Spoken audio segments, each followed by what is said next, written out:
শিশুর জন্ম থেকে ১০ বছর এই সময়টা হচ্ছে খুবই গুরুত্বপূর্ণ। তাই এই সময় তাদের খাদ্য তালিকায় রাখতে হবে পুষ্টিকর খাবার দ্বারা পরিপূর্ণ। কারণ একটি শিশুর জন্মের পর থেকে ১০ বছর পর্যন্ত তাদের ব্রেনের বিকাশ ঘটে ৯৮%। বাকি ২% ব্রেন ডেভেলপমেন্ট ঘটে পরবর্তী সময়ে জীবনচক্রে। আসসালামু আলাইকুম। আজকের এপিসোডে এমন একটি খাবার রেসিপি শেয়ার করব যেটি খেলে বাচ্চার ব্রেনের বিকাশের পাশাপাশি কিন্তু বাচ্চার ওজনও বাড়বে, সাথে বাচ্চা যথেষ্ট এনার্জিও পাবে। আজকে তৈরি করব চিকেন স্যুপ। তার জন্য এখানে বাটিতে আমি একটি মুরগির ডিম ভেঙে নিচ্ছি। এখন কাঁটা চামচের সাহায্যে ডিমটা ভালোভাবে ফেটিয়ে নেব। শিশু বিশেষজ্ঞরা বলেছেন সারা বিশ্বে শিশু মেধা বিকাশে সুপারফুড হিসেবে কাজ করে ডিম। তো ডিমটা ফেটানো হয়ে গিয়েছে, এক সাইডে রেখে দিয়েছে। আর এখন একটি বাটিতে আমি নিয়ে নিলাম ১ চা চামচ উঁচু করে কর্নফ্লাওয়ার। পানি দিয়ে কর্নফ্লাওয়ারটা গুলিয়ে নেব।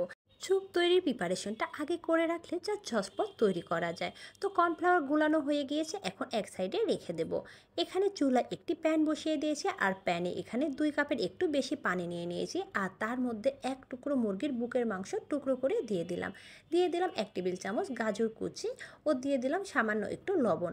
আপনারা আপনাদের পছন্দের যে কোনো সবজি ব্যবহার করতে পারেন। দিয়ে দিলাম ১/২ চা চামচের মতো আদা রসুন বাটা, ও ১/২ টেবিল চামচের মতো সয়াবিন তেল। সমস্ত উপকরণ ভালোভাবে নাড়াচাড়া করে নেব। এখন ঢাকনা দিয়ে ঢেকে দেব, আর চুলার হিটটা মিডিয়াম করে আমি ১০ মিনিট রান্না করে নেব। ফিরে এসেছি ১০ মিনিট পরে, আর এই ১০ মিনিটে কিন্তু মুরগির মাংস এবং গাজর খুব ভালোভাবে সেদ্ধ হয়ে গিয়েছে।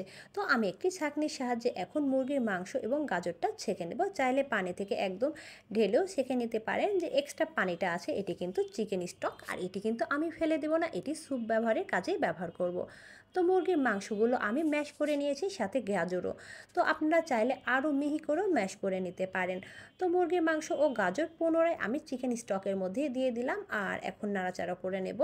জাস্ট আপনার যদি এই চিকেন স্টকটা তৈরি করা থাকে তাহলে কিন্তু খুব ঝটপট বানাতে পারেন। তো এখানে এক ফালি আমি কাঁচামরিচ দিয়ে দিলাম। এই কাঁচামরিচের ফলে কিন্তু ঝাল হবে না, সুন্দর একটি ফ্লেভার হবে। তো এখন আগে থেকে গোলানো যে কর্নফ্লাওয়ারটা ছিল সেটা আমি অল্প অল্প করে দেব, আর নাড়াচাড়া করে নেব।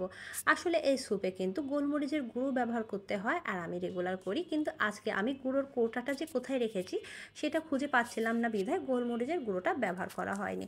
আপনাদের যাদের হাতের নাগালে গোলমরিচ আছে তারা অল্প করে গোলমরিচের গুঁড়ো ব্যবহার করে দিবেন, সেক্ষেত্রে কিন্তু আর কাঁচামরিচটা ব্যবহার করার দরকার নেই। তো দিয়ে দিলাম ১ টেবিল চামচের মতো টমেটো সস। যারা বাচ্চার খাবারে টমেটো সস দিতে চান না তারা কিন্তু প্রথমের দিকে যখন গাজর দেওয়া হচ্ছে সেই পর্যায়ে টমেটো কুচি ব্যবহার করতে পারেন, কিন্তু টমেটো সসটা দিলে কিন্তু টেস্টটা খুবই ভালো আসে। তো টমেটো সসটা দিয়েও নেড়ে চেড়ে আমি মিশিয়ে নিয়েছি, আর এই পর্যায়ে এখন এরকম একটি গোল চামচ আমি ব্যবহার করব। আর ডিম দেওয়ার আগে চামচ দিয়ে এইভাবে ঘূর্ণাকারে ঘোরাতে থাকবো, আর অল্প অল্প করে ডিম দেবো। এক্ষেত্রে যে ডিমটা দেওয়া হয় সেটা নেটের মতো ক্রিয়েট হয়। তো ডিম দেওয়ার পরে খুব বেশি সময় রান্না করা যাবে না, জাস্ট ১ মিনিটের মতো রান্না করে নিতে হবে। কারণ ডিম দিয়ে অনেকক্ষণ রান্না করলে ডিমটা শক্ত দানা দানা হয়ে যায়, সেক্ষেত্রে স্যুপের ডিমটা কিন্তু মজা লাগে না। তো আমার রান্না কমপ্লিট। এই পর্যায়ে কিন্তু একটু টেস্ট করে নেব লবণটা ঠিক আছে কিনা। তো একদম লবণ পারফেক্ট হয়েছে। আর এই পর্যায়ে এখন আমি চুলাটা বন্ধ করে দেব। চুলাটা বন্ধ করে দেওয়ার পরে এখানে আমি দিয়ে দেব ১ ফালি লেবুর রস। আর অবশ্যই চুলাটা বন্ধ করে এই লেবুর রসটা দিবেন। লেবুর রসটা দিলে যেমন পুষ্টিগুণও বাড়ে, তেমনি কিন্তু খেতেও মজা হয়। তো রেডি হয়ে গেল আমার বাচ্চাদের জন্য মজাদার পুষ্টিগুণে ভরা চিকেন স্যুপ রেসিপি। আর এই স্যুপটা তৈরি করে বাচ্চাদের পাশাপাশি কিন্তু আপনারা বড়রাও খেতে পারবেন। এই স্যুপটা খেতে যেমন মজা তেমনি কিন্তু স্বাস্থ্যগুণে ভরা। তো আশা করি আজকের রেসিপিটি আপনাদের ভালো লাগবে। আমার ভিডিওগুলো যদি আপনাদের ভালো লেগে থাকে প্লিজ ভিডিওগুলো আপনাদের ফ্রেন্ডস অ্যান্ড ফ্যামিলির মধ্যে শেয়ার করবেন, এবং ভিডিওতে লাইক কমেন্ট করে আমার পাশে থাকবেন। আল্লাহ হাফেজ।